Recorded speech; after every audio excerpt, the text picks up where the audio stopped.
76 years ago, India chose not just freedom, but a republic. India, that is Bharat, shall be a sovereign democratic republic. An idea shaped by debate, strengthened by diversity, and guided by the Constitution. From democratic roots to linguistic federalism, from social justice to global leadership. This is India, a voice of the global South, a voice for the world. Watch our Republic Day special, India, Democracy in Motion, on 26 January at these times, only on TD India.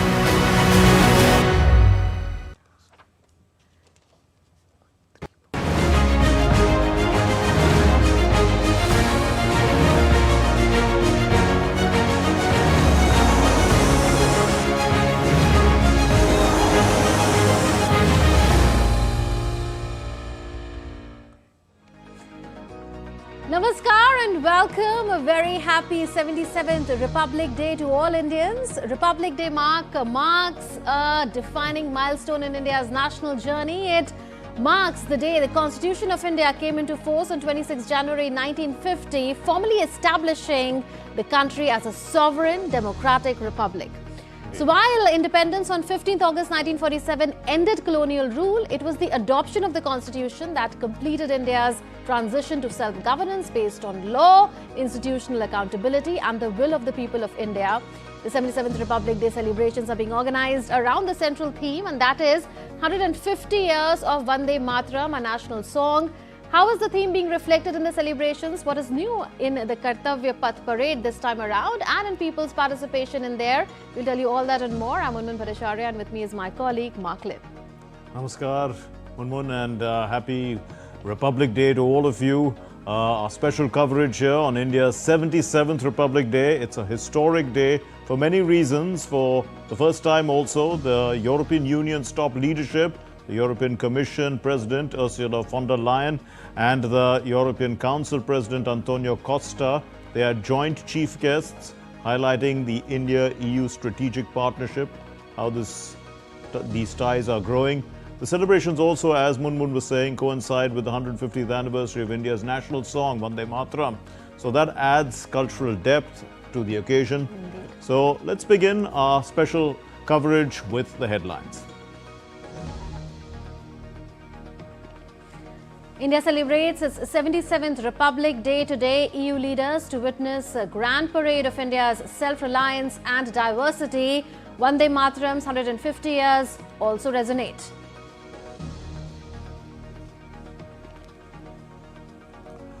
President Murmu lauds the armed forces' success in Operation Sindoor, highlights women-led growth in her address on the eve of Republic Day.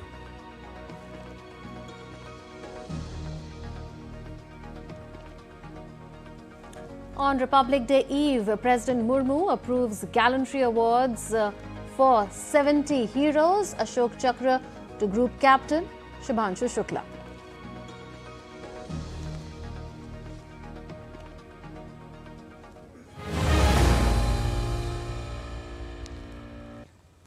Well, this Republic Day, India's biggest ceremonial parade, undergoes a historic transformation. In fact, for the first time, the Indian Army contingents, they are going to march in combat-ready, array. So while the Indian Air Force flypast will unfold in a phased battle format, mirroring real-time war deployment.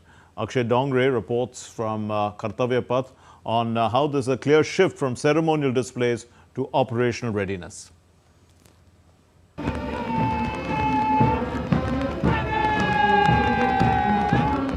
On Kartavya Path, the spotlight this year is how India actually fights.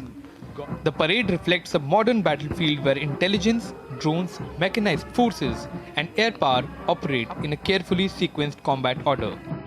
For the first time within Republic Day parade parameters, Indian Army contingents will march in a combat-ready offensive formation, depicting their real-world deployment during warfare. The formation showcases a ready, resilient and responsive Indian Army driven by intelligence, surveillance and reconnaissance elements and built to deliver swift offensive action.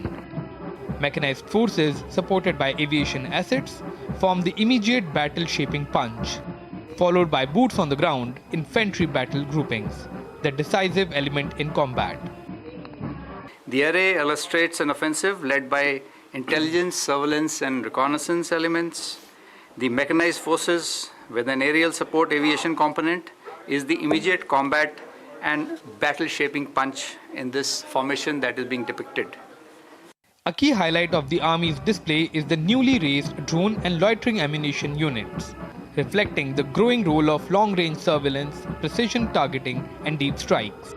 These units are designed to strike targets in depth based on actionable intelligence, supported by indigenous long-range artillery systems, reinforcing India's push towards self-reliance in defense.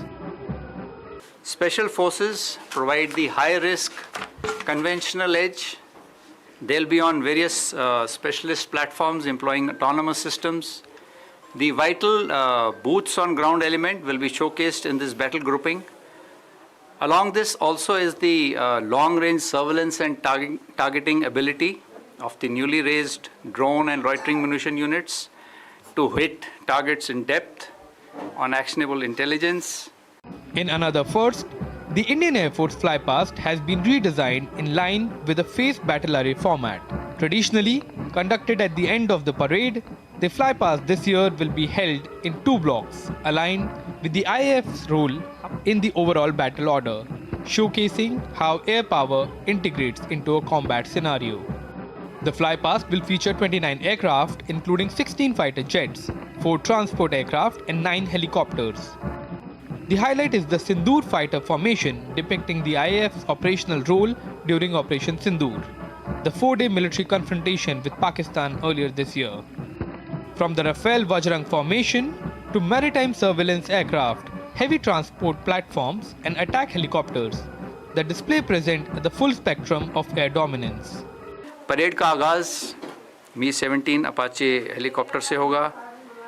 Parade के आखिरी चरण तक Indian air force, Indian navy और Indian army के 29 aircraft आपको दिखाई देंगे, जिसमें 16 फाइटर और 4 ट्रांसपोर्ट और स्पेशल जहाज और 8 हेलीकॉप्टर। ये सब 8 अलग-अलग फॉर्मेशन में फ्लाई करके जाएंगे। Together, the Army's combat-ready battle array on the ground and Air Force's phased flypast in the sky sends a powerful message. India's armed forces are integrated, intelligence-driven, and mission-ready. Republic Day 2026 is not just a celebration, it is a demonstration of India's evolving war-fighting doctrine. In New Delhi, Akshay Dongre, DD India. So all that is new in this Republic Day as far as Kartavya Path Parade is concerned. Also, addressing the nation on the eve of the 77th Republic Day, President of India, Draupadi Murmu, hailed the success of the Indian Armed Forces who participated in Operation Sindoor. She also underlined how women are playing a major role in the country's growth. On the eve of 77th Republic Day, President Draupadi Murmu addressed the nation. The President said that this year's celebrations will also mark 150 years of national song Vande Mataram. Since 7th November last year, celebrations marking 150 years of the composition of our national song Vande Mataram are also being organized. This song, which is a prayer to the divine form of Bharat Mata, instills patriotism in every Indian. Vande Mataram, composed by the Venerable Bankim Chandra Chattopadhyay, is our lyrical national prayer. Hailing India's defense prowess, President Murmu said that the armed forces completely destroyed terror camps during Operation Sindoor. She added that indigenous weapons helped India achieve historic success in the operation. Last year, our country launched precision strikes against terror infrastructure through Operation Sindoor. Terror centers were destroyed and many terrorists met their end. our self-reliance in the field of defense powered the historic success of Operation Sindoor. Based on the strength of the Army, Air Force and Navy, people have complete trust in our defense preparedness. Saying that national efforts towards female education and economic empowerment have increased, the President touched upon the growing role of women in the nation's development. The role of Nari Shakti will be crucial in the making of Viksit Bharat. With increasing contribution by women, our country will set an example of an inclusive republic based on gender equality. With an inclusive approach, many schemes are being implemented for the welfare and development of the underprivileged segments. President Murmu also said that India's digital payment revolution is inspiring the world. Bureau Report, DD India.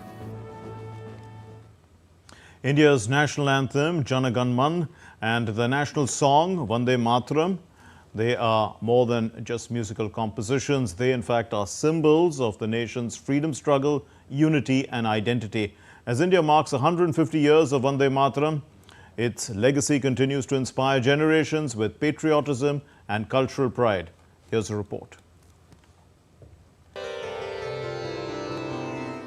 The national anthem Jan Gan Man and the national song Vande Mataram are not merely songs, but the very soul of India's freedom movement, which fills the hearts of millions of Indians with the spirit of patriotism. Their verses echoed in every movement, rally and revolutionary struggle during British rule. That is why, after independence, while drafting the constitution, India accorded Jan Gan Man the status of the national anthem and Vande Mataram that of the national song, recognizing them as national symbols. It was on January 24, 1950, India formally accorded the national status to Jan Gan Man and Vande Mataram. While Jan Gan Man symbolizes India's unity and sovereignty, Vande Mataram symbolizes devotion and reverence to the motherland.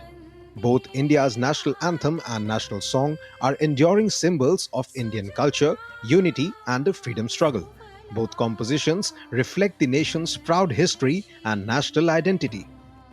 Jan Gan Man was written and composed by Rabindranath Tagore, originally written in the Bengali language, and was adopted as India's national anthem by the Constituent Assembly. Through this composition, Tagore deeply expressed the diversity, unity and sovereignty of Indian society. The national song Vande Mataram was composed by Bankim Chandra Chatterjee. The song was taken from his novel Anand Mat and was first published on 7th November 1875 in the literary magazine Doordarshan. Vande Mataram recently completed 150 years since its creation. To mark the national song's milestone, the government is organizing year-long programs and activities across India, including exhibitions, musical performances, seminars and cultural events. The rich legacy of the national anthem and national song, their cultural diversity and their immense contribution to India's freedom struggle remains eternal. Bureau Report, DD India. And joining us, Mark, for perspective on India's 77th Republic Day and the importance of two top EU leaders being in India as chief guests of India's 77th Republic Day and the India-EU summit that is to follow soon. We are being joined by Ashoka Sajjanar, former senior diplomat, former Indian ambassador who served in various countries. Ambassador Sajjanar, such a pleasure to have you on this special broadcast on 77th Republic Day. Your thoughts on this occasion, Ambassador? We know that this is something which is very significant as far as the collective conscience of India is concerned, because this was 77 years back, that particular day, when we had seen the Indian Constitution coming into force. So, Ambassador, your thoughts on the occasion before we get into brass tacks of the importance of the EU leaders' presence. Murmu, and thank you very much, Mark, for having me on the show.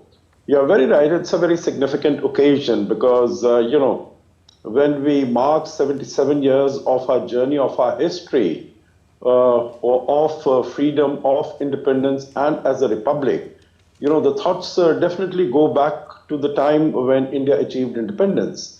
And of course, what we see, what we hear, what we have read about it, that when India became independent, many, not only in India, but around the world, many people thought that because India had so much of diversity, India had so much of inequality, that it would not really be able to survive as a united country and not as a democracy. Because, and we have seen in front of us that many countries that became independent around the same time after the Second World War, and they emerged as democracies, they emerged as united countries, but then neither their diversity nor the inequality in those countries could keep them together. We have the examples of the Soviet Union, of course, which had been a country since, which had come together from 1917. But we have seen its diversity, how it broke apart in the early 1990s. We have the example in our own vicinity, how Pakistan, which had got together on the basis of religion, it could not keep itself united. But as far as India is concerned, even as far as some of the developed countries are concerned, Yugoslavia broke apart, Czechoslovakia, which was a united country, that broke apart. But India has continued to both stay united and also continue as a democracy.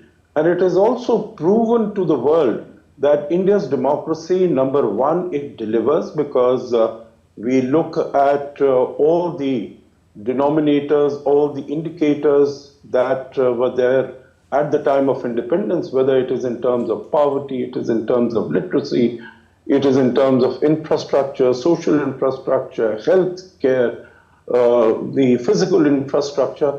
In every field, India has grown, India has prospered, India has done exceedingly well. And I think that is a tribute to the leadership of India, right from the time when we became independent with, Mahatma Gandhi, his inspiration. And then over the last 10, 11 years, we have seen the country march forward in every sense. Also in terms of the policies, since we have the EU top leadership with us, Murmu, also in terms of the policy of multi-alignment and strategic autonomy that India is adopting to deal with all the challenges, which very many other countries are finding it very difficult to contend. The last point that I'll make here is that India has been able to lift 250 million people out of poverty over the last 10 years or so.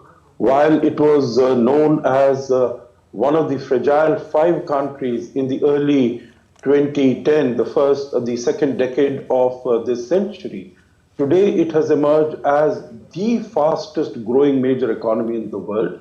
It is the 4th largest economy, contributing about 18% of growth as far as the world is concerned, soon to become the 3rd largest economy. And it is also, in terms of its policies, it serves as a bridge between the North and the South, between the developed and the developing countries.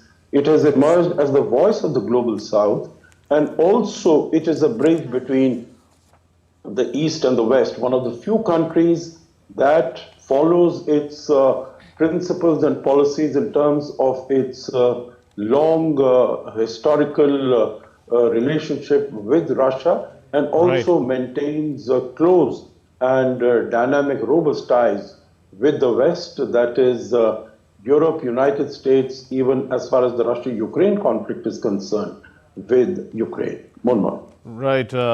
Ambassador Sajjanhar, we'll come back to you. We have a correspondent joining us from Hyderabad. Sureka is joining us from Hyderabad. Sureka, how, is Hyderabad Telangana celebrating Republic Day? It's a technology hub. It has a young population. How does it deal with all these things in celebrating Republic Day and the spirit of India?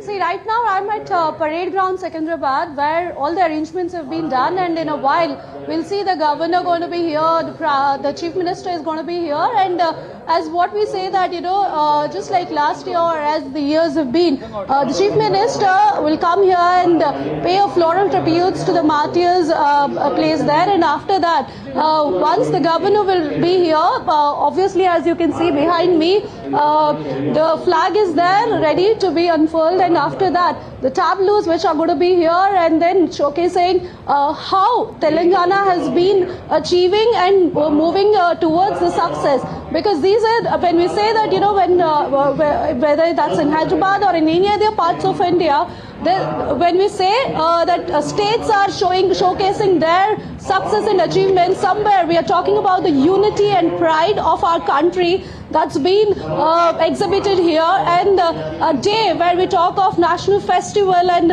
a day when we talk of unity and togetherness, because just not at parade grounds, but while coming to this area, what I've also seen is that, on all the streets, every street we see that, a flag is getting ready to be unfurled, and then people are gathering. Small children are there who have not gone to school or are coming back from school just to be a part of this festivity. And what we also see is that, it's just not a holiday for India. It's a day where we celebrate the unity and strength of our country, how we've been moving together year with the passing year, and then how we've been going through the success. When we talk of technology, or when we talk of the cultural pride that we've been seeing, and when we talk of Vikasit Bharat, that we are saying that, how we are achieving towards that. When we say 2047, how we are moving towards that. When we say that we are the fourth largest economic power, so why and how we have achieved till here, and then what is what is going to be the success way towards in the coming years. So these are the things that we are going to showcase. Right, Surekha, also this is a juncture where we also remind ourselves of how Hyderabad was integrated into the Indian Union because of the efforts of Sardar Vallabhbhai Patel.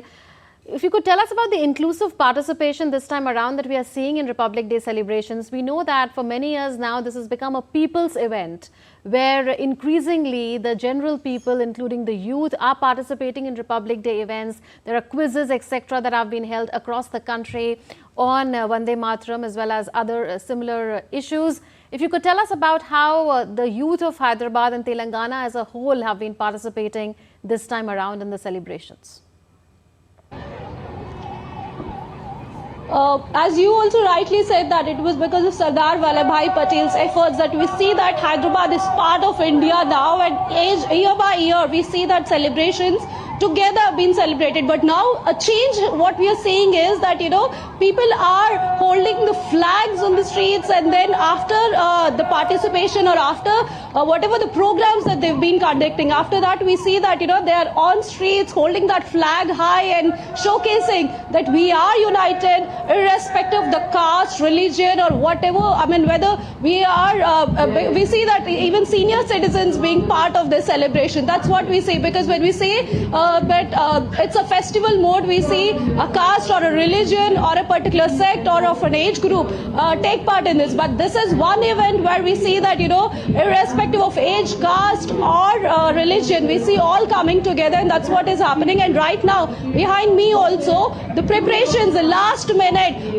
preparations or the last minute rehearsals are being conducted right now, because just in a while we see that governor and other dignitaries are going to be here, and behind me we can also see the medals and other trophies which have been which are going to be given by the governor, also been displayed here already. So it's just in some time from now that we see that this program will also start. Well, thanks very much, Surekha, for joining us from Secunderabad with those inputs. Let's turn once again to Ambassador Ashok Sajanhar for a broader perspective. Ambassador Sajanhar, so you were highlighting about India's, India's growth over the last 77 years. How would you assess India's global standing now, diplomatically, in terms of a rising power or, one of the major powers in a multipolar world? also with regard to, other nations who are emerging in Asia? Yeah, thank you very much, Mark, for that question. It's a very important issue to wrap our minds around because, if you look at the 77 years of India's republic and about 80 years of India's independence, India, of course, when it became independent, its education level was at about 30% or so in terms of poverty levels, very, very high. And that was the time that immediately after the Second World War, immediately after India's independence, the world became divided into two different, it became a bipolar world with one side emerging as the capitalist led by the Americans and the other side by the Soviet Union. And that continued till about 1991, when we saw the disintegration of the Soviet Union. Challenging times, many wars that we had to confront. 1971, the War of Liberation of Bangladesh, 1965 also. And after that, the disintegration of the Soviet Union gave a little greater freedom and space as far as India is concerned. And the most outstanding feature in that was 1998 when we had the nuclear test and declared the emergence of India as a peaceful state, but a nuclear weapon state, particularly since we were surrounded on two sides by nuclear weapon powers. And after that, I think it has been, particularly over the last 10 years, to come to your question as to how India is viewed. The fact that India's economy has grown so well over the last 10, 11 years, when this government took power in 2014, India was about the 10th largest economy in the world. Today, as I mentioned, 4th largest, on way to become the 3rd largest economy. Yes, Ambassador, we'll take that point further in a bit. Let's get ground updates now. Akshay Dongre, our correspondent, is joining us from where all the action is, Kartavya Path in New Delhi, where we are standing by for the grandest display of India's military might and cultural diversity in the form of the main Republic Day parade of India. Well, Akshay, if you could tell us about how battle readiness is very much at the heart of military display this time around. Well, absolutely, Murmu. In fact, a battle array, or as you have formation and battle readiness of this year's Republic Day parade, because this is for the first time that Republic Day parade is happening after Operation Sindoor was conducted against Pakistan and the terror establishments that are there, and to reflect the growing might and of the Indian Armed Forces, the way India now is combat ready as far as all the challenges are concerned, to display that, to reflect that preparedness of our armed forces. Even the Republic Day parade has transformed as far as the way the parades are conducted. The way earlier it was only a ceremonial spectacle for the people. Now this is also a reflection of India's military might and how battle formations are formed, how they act against enemies, how they act against adversaries, how they work, and in what manner the Indian Armed Forces, with cohesion, with synchrony, as far as the Indian Army is concerned, the Navy as well as the Air Force, along with other forces such as the Central Armed Police Forces, including the BSF, the CRPF, how all of these forces are working in cohesion today to deter the incoming challenges, to deter the new age risks that are there in combat. That includes the usage not only of men but also military technology that is also evolving at a very, very rapid pace. So the synchrony is going to be displayed today on the Kartavya Path, where the Indian Army, Navy and Air Force will be showing the cohesion that they have now as far as battle readiness of our country is concerned. Akshay, also tell us a little bit about the chief guests, the European Commission President Ursula von der Leyen and the European Council President Antonio Costa, their presence at this year's Republic Day. What significance does it have, and in what way is the parade different from their point of view, for them? Well, it's very interesting to see that this time around it's not only a head of a country but a head of a union. A head of union, in fact, who have been invited, including the European Union President as well as the European Council President, who arrived in New Delhi yesterday and day before that. Both the leaders are here. They are the chief guest of the Republic Day Parade. In fact, for them, it is also going to be a spectacle of the new India that the world has been talking about. It's going to be a spectacle of the power that India has, not only in terms of military might, but tradition, culture as well. Clearly, what we are seeing as well is not just invitation of chief guests just for this particular ceremony. We are also expecting a major trade deal as far as both the sides are concerned. India and European Union are expected to sign a major trade deal as far as the upcoming days are concerned, and the arrival of these chief guests is going to fulfill both the purposes, them being the chief guest today for the grand celebration of the Republic Day, as well as the upcoming trade deals that India is very aggressively looking for in the trade arena.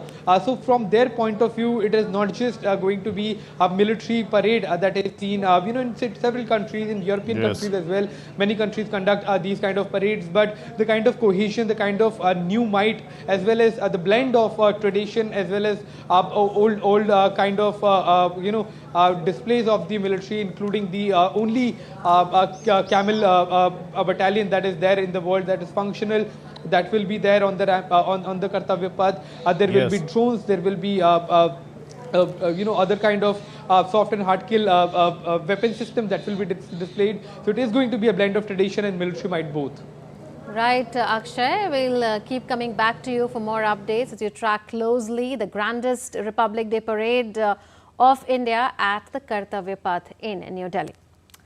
Well, Mark, there's a lot more to tell viewers also about, especially the two chief guests that have been invited for the 77th Republic Day parade. Well, the President of the European Commission, Ursula von der Leyen, and the President of the European Council, Antonio Costa, are the chief guests at the Republic Day celebrations today. In fact, India and the EU share a partnership rooted in mutual trust and shared values. India's engagement with the EU highlights its strategic focus on Europe, aligned with the upcoming India-EU summit and the free trade agreement that is in its final stages of discussion. As of 2024, over 9,31,000 Indians resided in the European Union, including more than 16,000 blue card holders. And in the past 2 decades, if we see, then more than 6,000 Indian students received the Erasmus Mundus scholarships, highlighting India-EU mobility and educational ties. And the visit of the European Union leaders underscores government's intent to elevate India-EU relations as a core pillar of its global and European strategy.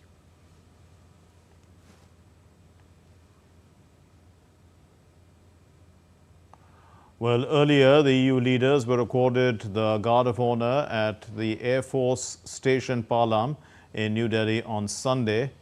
And during their visit, the two leaders will co-chair the 16th India-EU Summit. On the 27th of January, the EU leaders will also meet President Murmu and hold restricted and delegation-level talks with Prime Minister Narendra Modi. An India-EU Business Forum is expected to be organized on the sidelines of the India-EU Summit.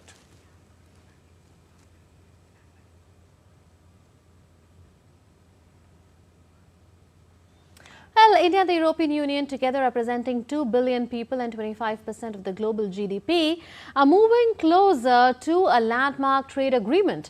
As the global supply chains shift, India is emerging as a reliable and trusted economic partner. The India-EU Summit on 27 January could mark a turning point in global trade. Ajay Mishra reports.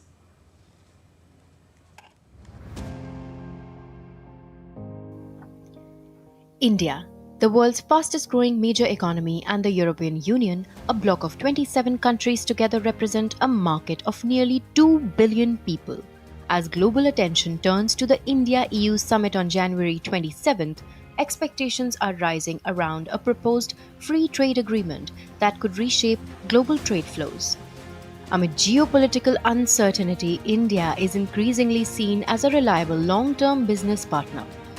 After signing trade agreements with countries including Mauritius, UAE, Australia, EFTA nations, UK, Oman and New Zealand over the past 5 years, India is now negotiating with the European Union, its largest economic bloc partner. Bharat के लिए और European union के लिए एक ऐतिहासिक है एवं एक मील का पत्थर साबित होने जा रहा है। रिजिलिएंट सप्लाई चेन बनाने में हमको मदद मिलेगी, ग्रीन इनिशिएटिव्स में सपोर्ट मिलेगा और इसके अलावा जो इम्पॉर्टेंट इशू है नॉन ट्रेड इशू जैसे क्लीन टेक्नोलॉजी है, एनवायरमेंटल रेगुलेशन है, सप्लाई चेन है, इसके अंदर एक मुझे लगता है बहुत ज़्यादा मदद होने जा रही है। Experts believe that the free trade agreement between India and the European Union will benefit all three sectors: agriculture, manufacturing and services. Indian agricultural and marine products may gain wider access to European markets, while sectors such as garments, leather, and light engineering stand to benefit. Pharmaceuticals, steel, petroleum, and chemicals are also expected to see improved market access. In 2023, India exported goods worth $76 billion to the EU and imported $61 billion. In 2024, India exported 37 billion euros worth of services to the EU, while imports stood at 29 billion euros. The European Union is still the largest trading bloc for India, and after the free trade agreement, India will start benefiting from the GSP, Generalized System of Preferences, under which no duties are levied on imports from developing countries into Europe. पिछले कई सालों में GSP के withdrawal होने के बाद Indian export की जो कॉम्पिटिटिवनेस है थोड़ी सी कम हुई थी, वो एफटीए आने के बाद बहुत ज़्यादा ही हो जाएगी क्योंकि जीएसपी में जो कंसेशन था उससे बहुत ज़्यादा कंसेशन एफटीए में ज़ीरो ड्यूटी के कारण इंडियन एक्सपोर्ट्स को मिलेगा. Now let's understand why the European Union is supporting a free trade agreement with India. In fact, amidst increasing global uncertainty, most countries in the world are emphasizing business relationships that are reliable in the long term. After supply chain disruptions during the COVID-19 pandemic and slowing growth across Europe, the EU is seeking to diversify trade and reduce dependence on limited suppliers. Amidst falling growth rates in Europe, the EU will find India to be its fastest growing market. Duties on wine and spirits imported from Europe to India may be reduced. European luxury car companies will also benefit from India's large market. Aircraft, diamonds, and luxury goods will find new opportunities in India. India has maintained that national interests will not be compromised in any trade deal. Safeguards for farmers, the dairy sector, and labor-intensive industries such as textiles and leather remain priorities. India has also raised concerns over the EU's carbon border adjustment mechanism, which could impact exports of steel, aluminium, and cement. Trade talks between India and the EU have been ongoing for nearly 2 decades. Officials have indicated that agreement may be reached on most chapters during the summit. Bureau Report, DD India. And let's take forward our discussion. Ambassador Ashok Sajjanhar, former Indian ambassador, is with us, and also Shama Mishra is joining us from Mumbai with the latest on how Mumbai is celebrating this day, which has a very significant presence in India's journey as a republic. Well, Shama, coming to you, tell us about the celebrations there in Mumbai. How are people also becoming part of the celebrations increasingly for such events and such national celebrations like the Republic Day? Well, Murmu, happy Republic Day to all our viewers. And as you rightly said, that Mumbai has played an important role in the journey. And right now we are here at a very heritage and a unique point, which is also called as the selfie point. And right behind me, you can see this is the BMC headquarters. You would be remembering recently the BMC elections were held and they were completed. And here the unfurling of our tricolor has already been done. There were people from the Mumbai Fire Brigade department. They had shown their way of, they showcased their culture, they showcased their way. And if you see down, if I'd like to ask my camera person to show you the part where it is red colored, behind this curtain is around 80 years old Mumbai Fire Brigade's ladder mounted fire vehicle, which was used during the infamous Mumbai dock fire, and this has been restored, and this is part of the celebrations for Republic Day. Also, as I mentioned, that this place is famous and called as a selfie point. There are people, let's try and talk to them. Ma'am, how are you feeling today, and as we are celebrating our Republic Day, what would you like to tell our viewers? हाँ, अच्छा लग रहा है. मेरा सौभाग्य है मेरा freedom fighter की लड़की हो. हाँ, तो वो तो गुजर गए मेरे पिताजी. उसका नाम था जोगेश चंद्र चक्रवर्ती. जब पाकिस्तान वेस्ट बंगाल भाग हुआ तो मेरे पिताजी वेस्ट बंगाल में चला आया. तो आज के आप जनरेशन को जब देखते हैं तो आपको कितना प्राउड लगता है, कैसा लगता है कि आपके फादर फायर फाइटर थे, देश के लिए उन्होंने काम किया? देश के लिए किया. तब मैं तो छोटी थी, लेकिन वहाँ का और यहाँ का बहुत फर्क है. अच्छा. हाँ, मेरा पिताजी के दान ध्यान थे, वो तो अभी तक नहीं है. अच्छा. ठीक है, हमसे बात करने के लिए धन्यवाद. Murmu, I'd like to show you another heritage point over here. This is the CSMT, the Chhatrapati Shivaji Maharaj terminus, and this is UNESCO World Heritage. Here also the Central Railway headquarters are there. They have also unfurled their, there are people who are waving us. Let's talk to them as well. You've come here today at the selfie point. What would you like to tell our viewers on the occasion of Republic Day? Yes madam, ये काफ़ी मतलब हमारे लिए as a Indian काफ़ी गर्व की बात है कि एज 26 जनवरी को हम रिपब्लिक हुए, और यहाँ पर CST स्टेशन के बाहर और BMC के हेडक्वार्टर के बाहर जो एक नज़ारा रहता है वो काफ़ी मतलब दिल को छू जाता है, और हम एज अ इंडियन काफ़ी प्राउड फील करते हैं इस बात के लिए. और DD नेशनल का भी काफ़ी धन्यवाद, क्योंकि DD नेशनल इंडिया ने हमें मतलब बचपन से ही जो रिपब्लिक डे परेड हो या फिर काफी सारे प्रोग्राम्स हो वो दिखाए हैं, इसलिए हम उनके भी मतलब शुक्रगुजार हैं. Okay, thank you so much. So, lot of different types of people over here, and each one has a story, and each one has a very emotional connect with the country and also with DD, Doordarshan as a whole. So, I was also showing you the places over here which are heritage buildings, which are which are of national importance, and people from all walks of life are coming over here, and this will be throughout the day. We will also be seeing bike rallies, car rallies, and today on the occasion of Republic Day, there's a special vintage car rally that would be taken out from the Cuff Parade area, which is one end of Mumbai, to the coastal road, which is newly built, and all the cars which are around 95 years old, 80 years old, they will be running on the streets of Mumbai. So it will be a view to see, and Mumbaikars are celebrating Republic Day in their own way. Indeed. Also, Shama, since Mumbai is seen as the financial capital of India. So in that respect, what kind of celebrations are we expecting? And what about the youth and also civic groups? After all, it is an area you're in front of one of these areas where people congregate, and generally, the vibrant culture of Mumbai. The resilience of Mumbai is seen all the time.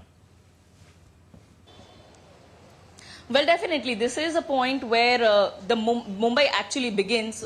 If you see the boats Mumbai, you'll find it at Gateway of India or Chhatrapati Shivaji Maharaj Terminus, which is an identity of Mumbai. So people coming out from all walks of life. And as I was mentioning, recently the BMC elections were held. So in that, another point that came out that Mumbai is for everybody. And when I say everybody, people from across the country, they've come here and they've built a life for themselves. So each one of them, each family of them, they are bringing their own way of celebrating the Republic Day. And while we are talking about youth, while we are talking about the younger generation, we all know that today is a holiday, but schools, colleges, organizations, institutions, offices, they all call their people for a special flag unfurling ceremony. Right. And it is the morning time that all people, they dressed up in whites or the tricolors color.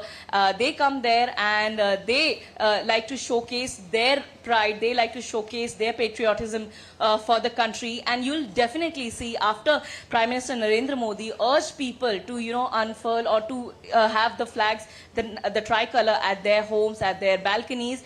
You will see this has become a common scenario here in Mumbai, that balconies, offices, they will have the national tricolor flying off from the balconies. And the societies as well, the buildings also, they organize these kind of cultural programs which is followed by unfurling of the tricolor. Right. Young kids, small kids, they come out and they are dressed up as Netaji Subhash Chandra Bose, Mahatma Gandhi and other freedom fighters to show the world, to show people that the pride, the legacy of Republic Day or the freedom that we've gotten is with them. And this is definitely a proud moment for entire Mumbai, entire Maharashtra. And while we are talking about celebrations, a huge celebration will be commencing soon at Mumbai's famous ground, Shivaji Park, where Chief Minister Devendra Fadnavis, he'll be unfurling the tricolor, and there'll be parades, there'll be different contingents coming across that particular area. And different offices, different organizations like the CSMT Heritage Building, the Mantralaya, the Gateway of India, these all structures were lit up in tricolor colors yesterday night, and it will be done today as well. So these kind of celebrations we are seeing, and this will be going on for a day or two. Also at Gateway of India, we did see military band which captured the essence of Republic Day. Yeah, we leave it there for the moment. Thanks very much, Shama Mishra, for joining us from Mumbai and putting that, the vibrant colors of Mumbai into context. Ambassador Sajanhar is standing by. Ambassador Sajanhar, we ran a few stories about India-EU relations.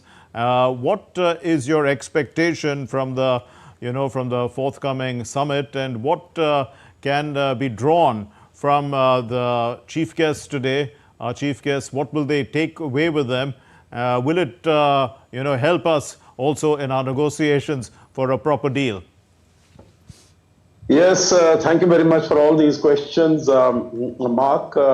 I think this is going to be a very historic occasion. Historic not only in the sense that, both India and EU, they will further cement their partnership. India was, in fact, one of the first countries that recognized the European Commission when it was launched in 1958. And our relations with the European Union have been increasing, have been growing. But this tomorrow, when we have the India-EU Summit, and 16th India-EU Summit, and also I am very optimistic and hopeful that we will sign the India-EU FTA, which has been in the works for the last 19 years or so. I remember I was in Brussels at that time when we had at the India-EU Summit in Helsinki, that we launched the negotiations at that time with the commitment that we will conclude them in 2 years. Unfortunately, we were not able to do that. And in 2013-14, it went into hibernation, but then it was picked up again in 2021-22. And both the sides have worked in a very determined manner to get here.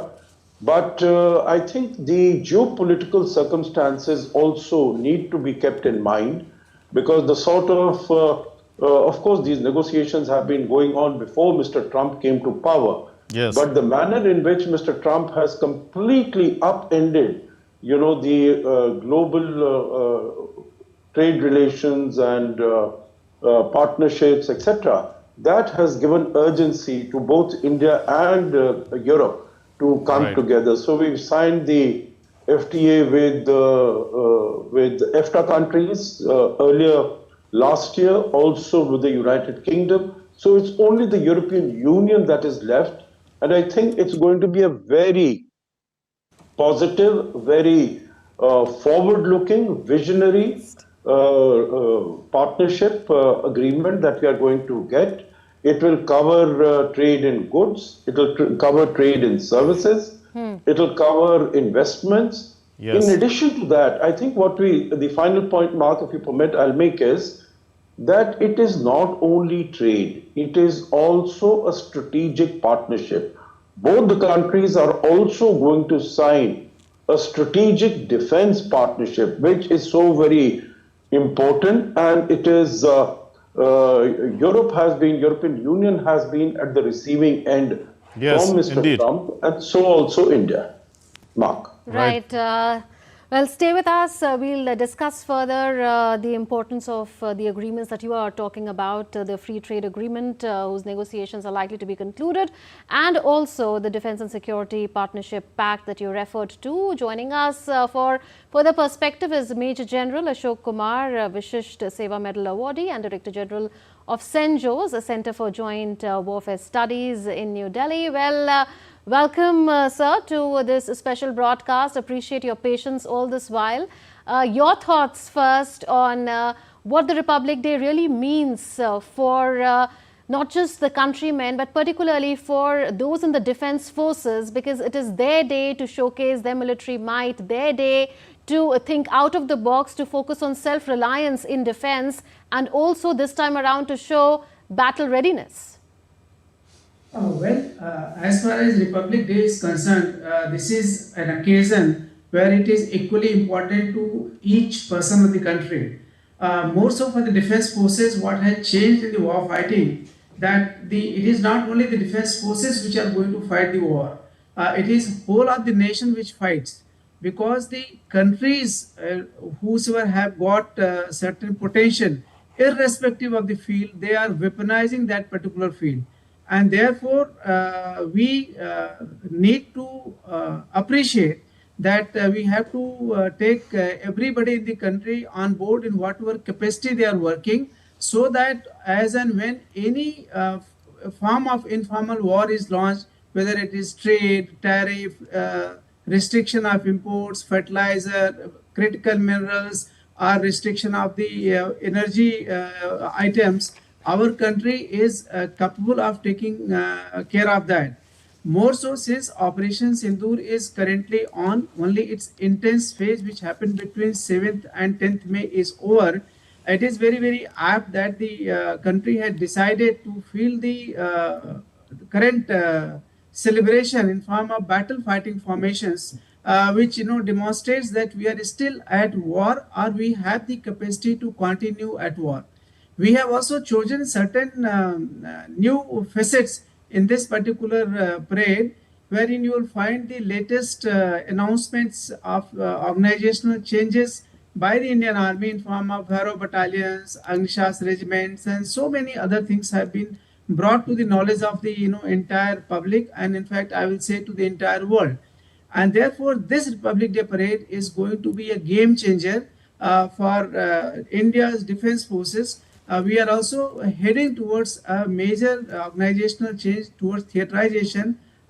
It's matter of time as to when that is going to be announced, because it is our integrated and joint war fighting which will be giving the country the decisive edge, because our enemy, our adversary is not individual countries, it is a group of countries. We have seen in Operation Sindoor that Pakistan was supported by China, Turkey, and other such countries. And therefore, the Indian Defence Forces, they have to enhance their capability. They have to be indigenously capable of fighting their war from their indigenously produced weapons. And that is where the role of industry also comes, the role of manufacturing also comes, and the whole country has to join hands to ensure that country is able to fight and it is not getting exploited by any other country by cutting the supply chain.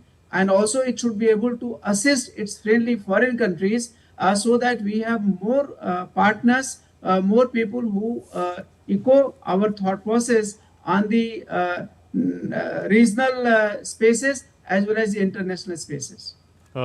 Major General Dr.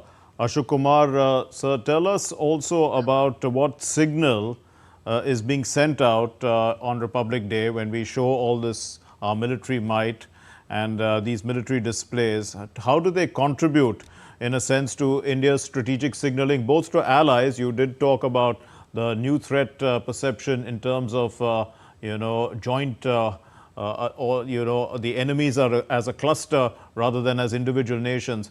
And you are an expert on jointness of joint warfare studies. So tell us a little bit about all these, how it's evolved and what this display is going to send out, what message it's sending out.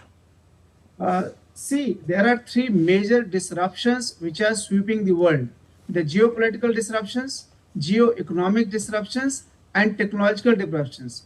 And it is the technological disruptions which actually even modify the geopolitical and geo-economic disruptions. So this parade is actually bringing out state-of-the-art proven equipments in Operation Sindoor, wherein long-range precision weapons showcased a new way of warfighting without crossing the line of control or the international boundary, and still achieving the military as well as the political aim. Now, once we show this kind of proven capability to the world, there are a large number of countries which require these weapons for their security, and therefore more and more countries are approaching us because we have proved to be a dependable country and not who exploit other countries in case of their need or in our relationship, as against China, which believes the concept of the debt trapping. So by showcasing these proven equipments, more and more countries which are looking at us, they'll be able to purchase these equipments, get supported on these equipments, and we will turn from a net importer country in the defense domain to the next exporter country in defense domain. We have already moved from a mere 614 crores defense exports to currently close to 30,000 crore defense exports, and this is going to rise as we move ahead. Second, as far as the own country is concerned, we can tell our people that they can continue enhancing their trust on their defense forces, which can take the fight to any level. That once even a terrorist activity happens on its people, in a case like Pahalgam, we are willing to decimate that terrorist infrastructure and their propagator going across the line of control and international boundary in the neighboring country. Not only that, we have undoubtedly told, while we do not intend to harm anybody, we don't have any expansionist agenda, but at the same time, if there is any country who takes any adversarial actions to any of our citizens, defense forces with the political support are willing to go to any mile whatsoever. And the battle array formations which have been selected, they actually showcase exactly the way we have gone in for the operation effectiveness during Operation Sindoor. In fact, I must inform the audience through you that Chief of Defense Staff General Anil Chauhan has taken very many pragmatic actions to ensure that we do not only fight the current day's war, but also able to fight the future wars, which we are looking at 10 years and beyond. And that requires tremendous amount of capability generation in people, in their minds, and in their equipping and thought process. Right. Because the newer forms of war are going to be totally different.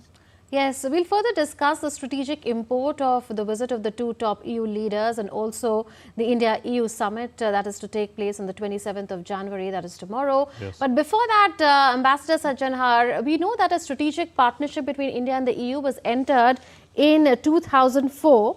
And now we are looking at a joint strategic agenda of sorts where there would be focus on, like General was saying, on a strategic security partnership pact. Besides that, there's focus on concluding the FTA agreements.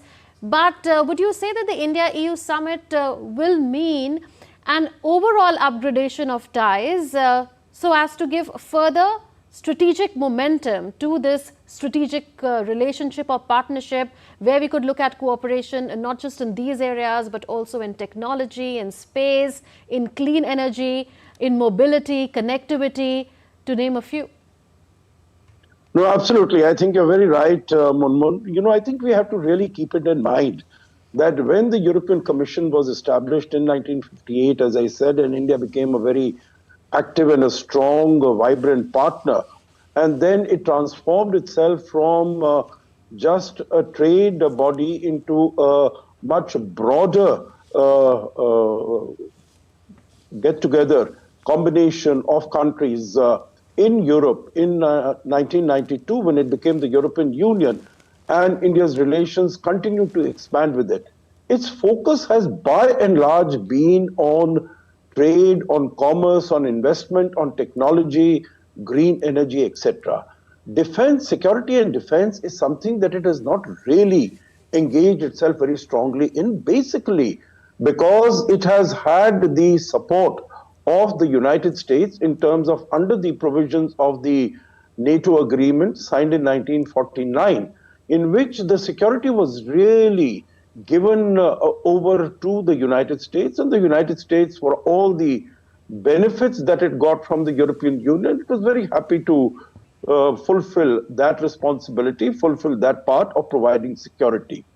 But we've seen over the last 10 years, particularly since Mr. Trump came first to power in 2017, that this reliability, that this confidence of a transatlantic security partnership, that has been coming down very severely, very seriously, and in a very marked manner, because you would remember, your viewers and listeners would remember some of the comments that Mr. Trump had made at that time, that NATO is brain dead and that he's not going to, he didn't even attend some of the NATO summit meetings as such.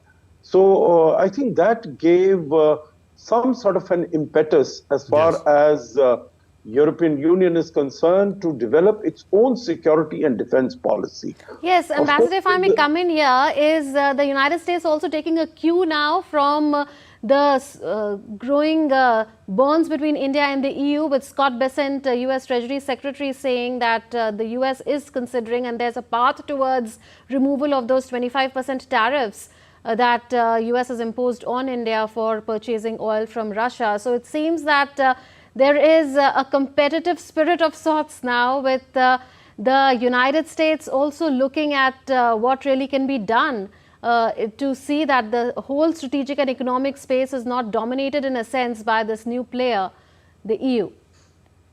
Yeah, you see, it's I think less in terms of competition of sorts, but there is also the heartburn that, how is European Union taking, marching a stride over us. You would remember that when Prime Minister Modi had gone to China for the SCO summit, and there was the meeting in Tianjin between Xi Jinping, Prime Minister Modi and Putin on the 1st of September, and Mr. Trump had come out with that tweet saying that, we have lost India to the dark world of China and Russia, etc. And India and Russia can take their dead economies together. So there is that feeling of, in more, colloquial terms, one would call FOMO, fear of missing out, because that is what the feeling seems to be as far as the United States is concerned. And that's why you would have seen that there are these delegations which have been in India, in Delhi, which met, of US congressmen. So along with the US Ambassador Sergio Gore, they met Jaishankar yesterday. They also met Piyush Goyal yesterday. You've spoken about Scott Bessent's statement. You've also seen Sergio Gore, with the Apache helicopters, right, giving out these pictures. So Yes. basically, I think sending out a message that don't forget us. We are also there, and we also want to sort of, have a piece of the cake. India is, I would say, it is being courted by everyone. India doesn't depend upon the United States for its security. We are a partner. We are not an ally. So, there is the sort of pressure that the United States can impose on Europe, on Japan, on South Korea. It cannot do so in India. Even after the 50% tariffs that came on India in August, our exports to the United States have continued to grow. Absolutely. So it's basically a big statement when it comes to India's strategic autonomy. Well, we'll leave it at that. Ambassador Sajjan Har, pleasure to have you on this special broadcast, and thank you for sharing your views on the importance of today's occasion and the importance of the visit of the two leaders. And well, the Padma Awards for 2026 have also been announced on Republic Day Eve, honoring excellence and distinguished service across sectors. 131 awards recognizing eminent personalities as well as the unsung contributors, they have been announced. Prime Minister Narendra Modi has congratulated the awardees, calling these honors a tribute to the commitment and excellence of these people. Rupak Kumar Jha has the report. The 2026 Padma awardees, including Padma Vibhushan, Padma Bhushan and Padma Shri, have been announced, in keeping with the tradition of unveiling the honours on Republic Day Eve to recognise exceptional public service and achievement. For 2026, President Draupadi Murmu has approved conferment of 131 Padma Awards, recognizing well-known as well as unsung individuals with long-standing contributions in diverse fields such as healthcare, education, livelihood, environment, and cultural preservation. In the Padma Vibhushan Award category, 5 names have been confirmed. This includes popular Bollywood actor Dharmendra Singh Deol, who will be conferred the honor posthumously. He is known for his work in films like Sholay and Dharamveer. Further, the list includes former Kerala Chief Minister V.S. Achyutanandan posthumously, eminent Malayalam journalist P. Narayanan, former Supreme Court Judge K.T. Thomas, and N. Rajam for her contribution in the field of art. For the Padma Bhushan Awards, the list has 13 names, including former Jharkhand CM Shibu Soren, popular singer Alka Yagnik, actor-producer Mammootty, Indian banker and billionaire Uday Kotak, and former governor of Maharashtra Bhagat Singh Koshyari, among others. And finally, the 2026 Padma Shri awardees include star Indian cricketers Rohit Sharma and Harmanpreet Kaur, hockey star Savita Punia, actor Prashanjit Chatterjee, and the duo of Gayatri and Ranjini Balasubramanian, among 108 other known and unsung distinguished individuals. Prime Minister Narendra Modi congratulated the Padma awardees for their outstanding contributions to the nation. PM Modi said that the honor reflects the spirit of commitment and excellence that continues to inspire generations. As India celebrates 77th Republic Day on 26th of January, the celebration of grassroots level heroes strengthens the core of what constitutes India. Rupak Kumar Jha's report for DD India. Well, President Draupadi Murmu approved gallantry awards as well for 70 armed forces personnel, and these include 6 posthumous honours on the eve of the 77th Republic Day. Group Captain Shubhanshu Shukla will be honoured with the Ashoka Chakra, while Kirti Chakras will be conferred on Major Arshdeep Singh, Naib Subedar Dholeshwar Subha Singh, and Group Captain Prashant Balakrishnan Nair. The President also approved several other gallantry medals, 301 military decorations and 98 mentioned in dispatches for personnel of the Army, Navy, Air Force and the Border Roads Organization.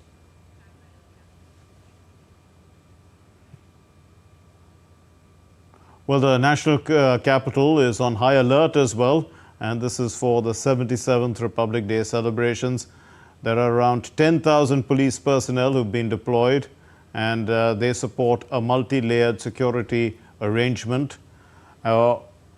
Advanced surveillance tools have been used, including AI-enabled smart glasses, and thousands of surveillance cameras are being used to monitor the city.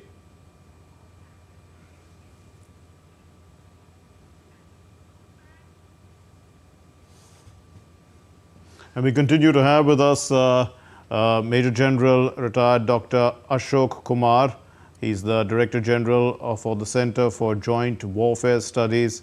General Ashoka Kumar, when we look at the President's address on the eve of Republic Day, she mentioned, about the power of women.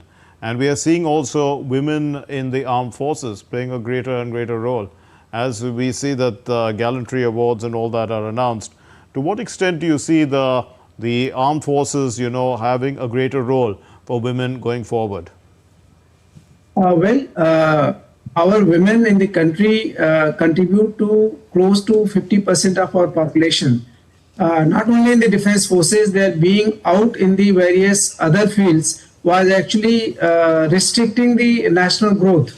Now, while the other fields have adopted, the Indian Defence Forces have also come out of their erstwhile belief of being the male-dominated forces, and they have adopted the induction of women in armed forces in majority of the segments. While there are some societal mental sets in certain people, but the leadership in the defense forces is very positive towards that. And wherever they have taken our women as part of their war fighting, they have done exceptionally well.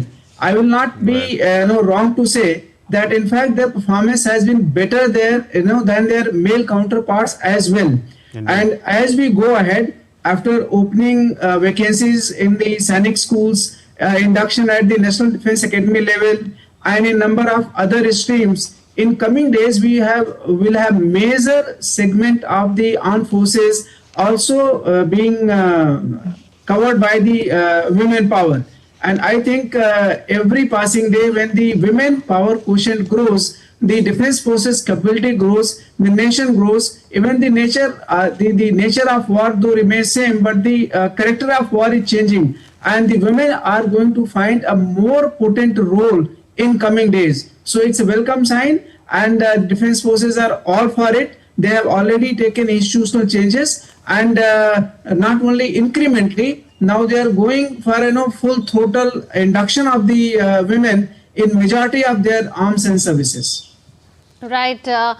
General, also we've been saying, this is the day to showcase India's military might with increasing focus on Atmanirbharta or self-reliance, and also to show India's battle readiness. There was mention of India's Operation Sindoor by the President of India. You had mentioned it too, but this is also an occasion to further expand the India-EU partnership also in the domain of defense and security. And the Defence and Security Partnership Pact that is expected to be signed between India and the EU in a couple of days is also focusing on counter-terrorism, maritime security, cyber security. So how do you see the complementarities between the two?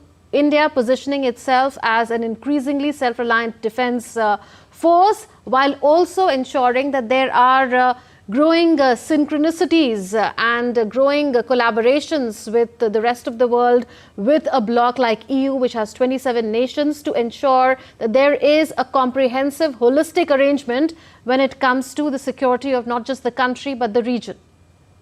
Absolutely. This is very apt point, Murmu, you have brought out. If you closely see, India has not opted for any alliance, so to say, as we see between NATO countries or between US and Japan, US and South Korea.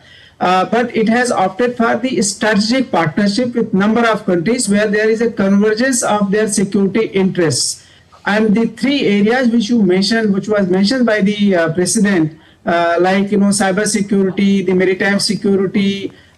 So if you see the India, as we see its geography, it is time that people were earlier seeing this as a continental country, but actually if you see its length of the maritime boundary, it is actually an island with some land borders, and that has positioned India to focus more in naval growth of the forces and resources. It has become a most potent nation in the Indian Ocean region, where bulk of the international trade passes today. It has taken multiple actions in the help of both friends and foes in the maritime security domain. The countries in the world have got tremendous amount of faith on the Indian Defence Forces, both for HADR operations, that is for whenever any disasters take place, and also for anti-piracy and providing the requisite security in the maritime domain.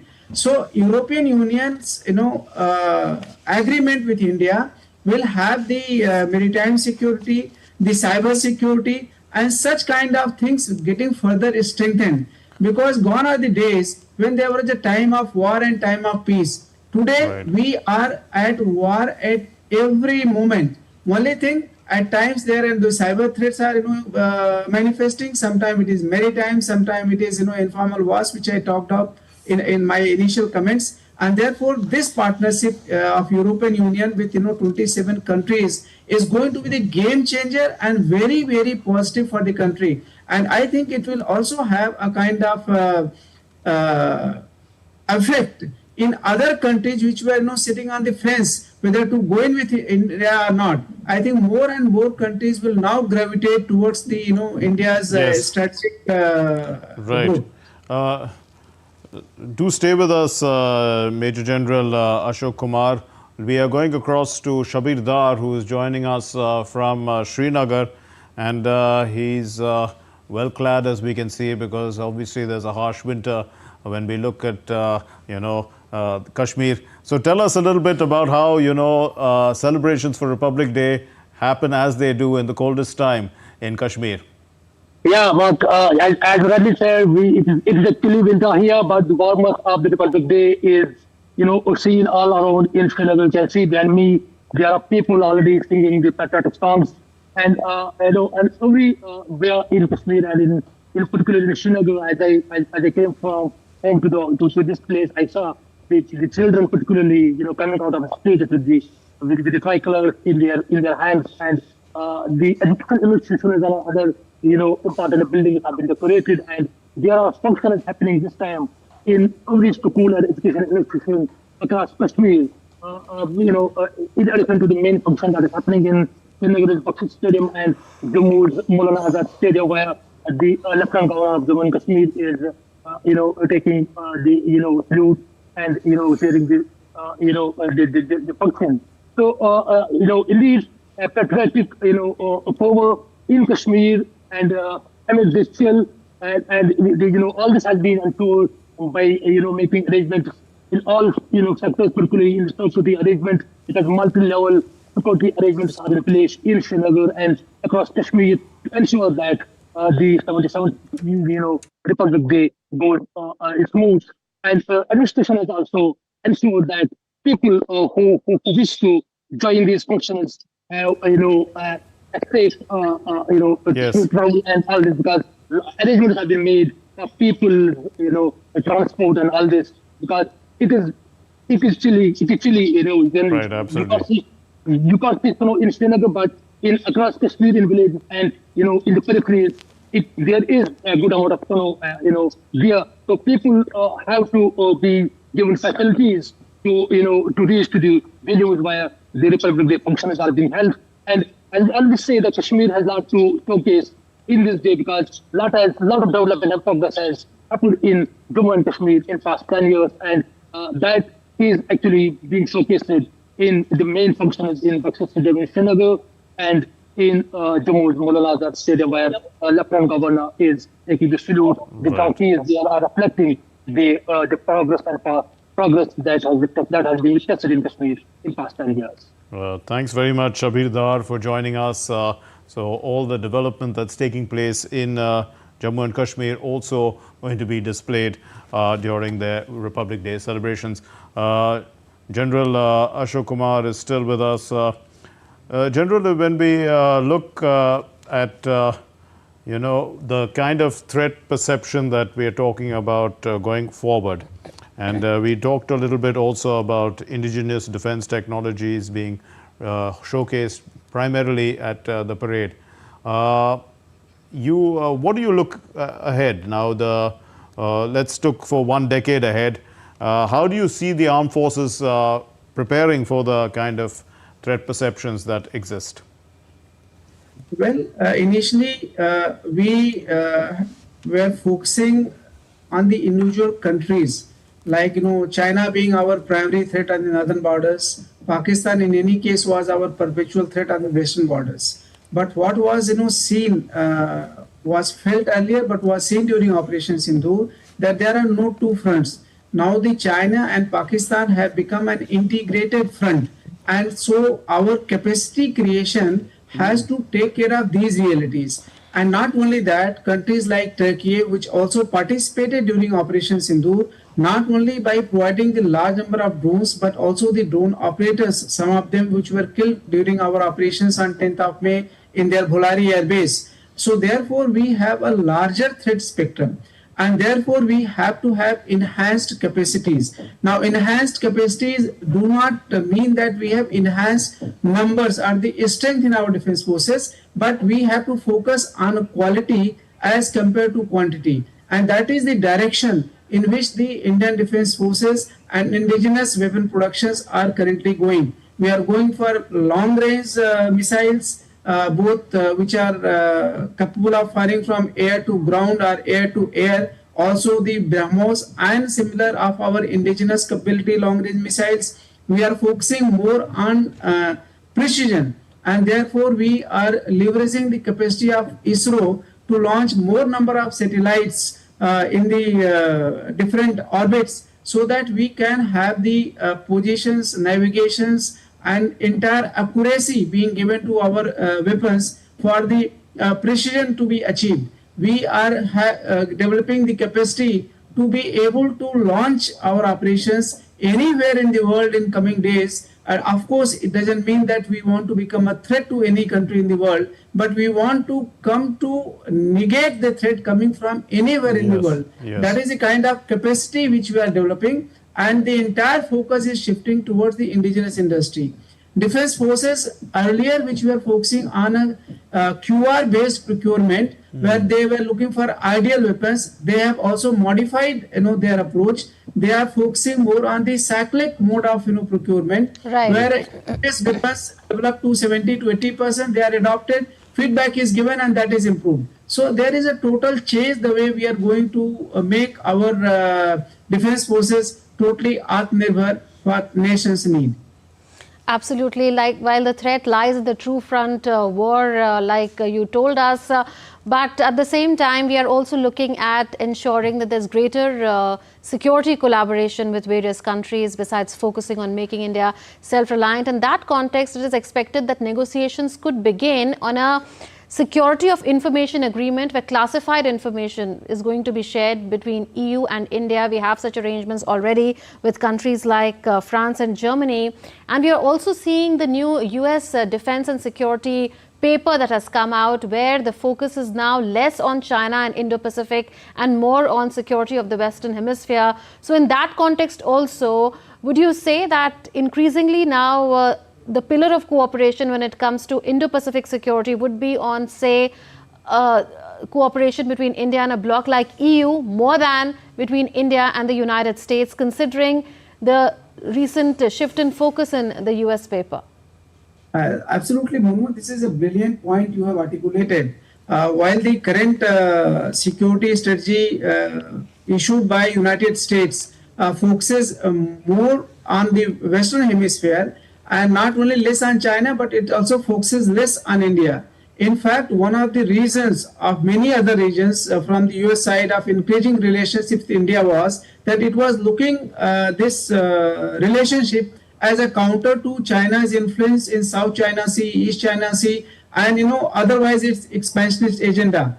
Once that threat, it has thought of being lesser and focusing more on the Western Hemisphere, naturally the dynamics have undergone a change. But the way the world is using the Indian Ocean region and the Indo-Pacific in the larger context, the more responsibility will come on India and European Union partners if China continues to maintain its aggressive posture and expansionist agenda in the South China Sea, and being in a position to block the trade. But in case hope against hope, if China becomes more mature towards that, the Western century or the US-led century will turn to Asian century. We leave it at that, Major. We are all standing by for the Republic Day parade now on Kartavya Path. Thank you for joining us. Thank you very much, General Ashok Kumar, for putting that into context for us. And we're going to take a short break now, and when we return, we'll go to the parade.